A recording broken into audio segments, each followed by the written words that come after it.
रायगड, महाराष्ट्रासह देश विदेशातील ताज्या बातम्या पाहण्यासाठी मॅक्स इंडिया लाईव्ह चॅनलला सबस्क्राईब करा आणि बेल आयकॉन दाबायला विसरू नका.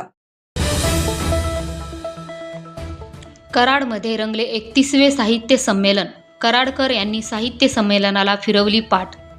2 दिवस कराडमध्ये साहित्य संमेलन भरले असताना आज साहित्य संमेलनाचा महत्त्वाचा दिवस ठरला.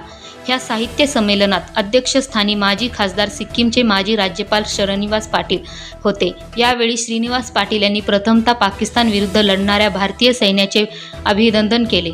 श्रीनिवास पाटील यांनी आपल्या काव्यरंगातून प्रथमतः साहित्य संमेलनात रंग भरला. आपल्या सिक्कीम आणि खासदार असताना त्यांनी त्यांचे विविध अनुभव सांगितले.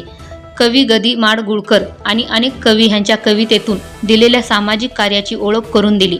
ह्यावेळी सुभाष एर म लोकशाहीचे संपादक विशाल पाटील ह्यांचा सत्कार करण्यात आला.